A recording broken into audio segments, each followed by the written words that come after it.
Most women are not living into their full potential. They feel a tugging in their hearts for something more, but they are either afraid of not being enough, falling short of perfection, or being embarrassed or being misunderstood.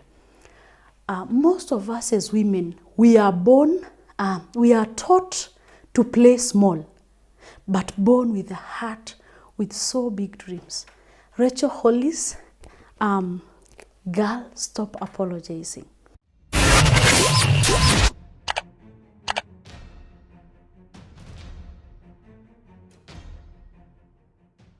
Hi everyone, welcome to my YouTube channel. I'm your host, Sision Mercy. Karibu sana. So today I'm going to do a book review, Girl, Stop Apologizing by Rachael Hollis. So this is practically a guidebook for the girls, for the women who feel like they've got so bigger dreams than what society is offering them, or that what society is ready to accommodate. So it's basically a book about living unapologetically about yourself. So Rachael Hollis says that most women are apologizing for the kind of life that they want to live, not by words, but by how they choose to live their lives, either by speaking in a certain way because that is what is expected of them, or either by not speaking in a certain way because it's not expected for them to speak that way, or by dressing in a certain way because that is what society expects them, not working because society expects them to stay at home, not having dreams because society does not expect them. The society already has labeled them as homemakers, people who should stay at home.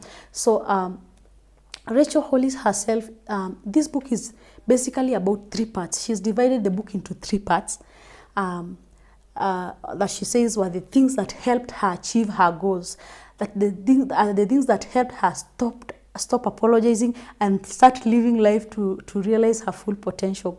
So the 3 parts is basically the excuses she had to let go of, the behaviors she had to adapt, and the skills she had to acquire.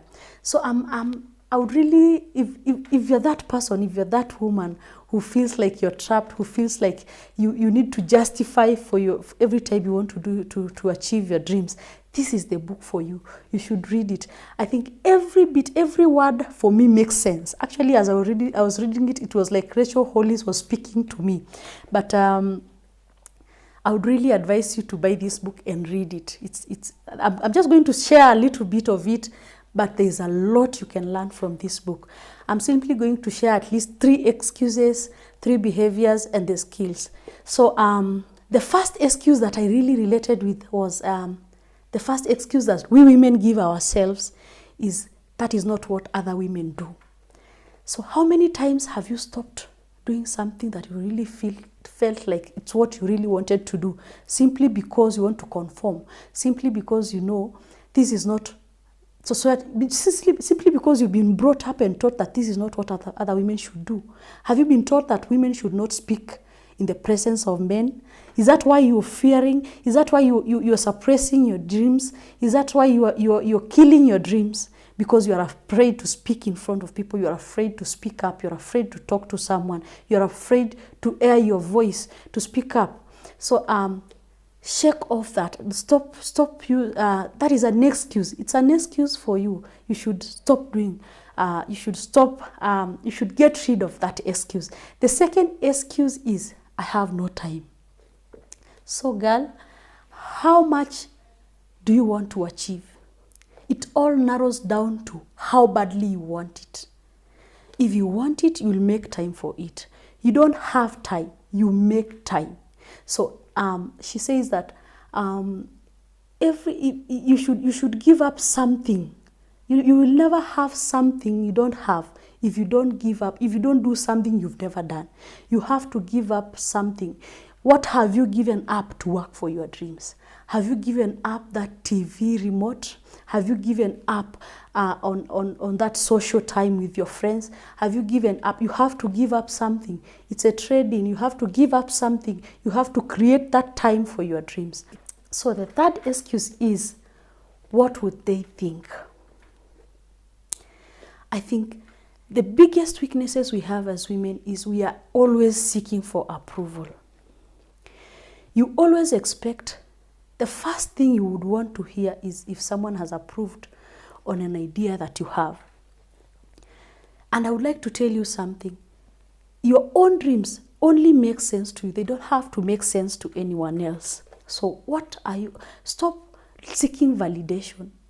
Stop seeking, and especially when you're beginning, when you start on working on your goals or on an idea, that is the time you're not usually stable. You're still not that strong. And seeking validation from, it's okay to seek for opinion. Opinions help you correct whatever you think you're not doing right, improve whatever you think is not working well, but stop seeking approval. Stop. For as long as you understand your dream, it's only you who can figure out what your dream is. You start working on it without seeking approval from people. So let me move to the behaviors. I would give the behaviors that I really related well with. And the first behavior is set yourself up for success. And she has several things that she has laid down on how to set yourself up for success. She talks about how you should get healthy. Yeah, I familiarized with that so much. And on getting healthy, she's talking about on both your physical and your mental health. And she's talking about waking up early. I think the most part that I familiarized with on getting healthy is the waking up part. Because she says that if you wake up 1 hour earlier than everyone, you will always face life on the defensive rather than on the offensive. If you're the kind of person who sleeps and just wakes up to all the chaos, all the noise in the house, the kids are running up and down, you will never have time to focus on what you want to achieve. But if you wake up 1 hour earlier, you will always have time to prepare yourself for the day, to prepare and do something, to organize your mind on what you want to achieve. So under the same foundations for success, there is still, she talks about establishing a good morning routine, creating a great community. She says you're the combination of the 5 friends you spend time with, and that if you're the smartest person in the room, you're in the wrong room. You have to be associated with people. You have to be in a company of people who are better than you, who encourage you to be better, to want to be better.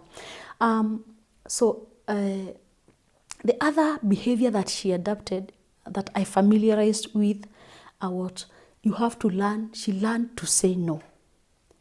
How many times have you postponed your dreams simply because you had to work on someone else's? You had to stop. You could not say no. You had to follow someone else. You had to conform to other people's expectations of you.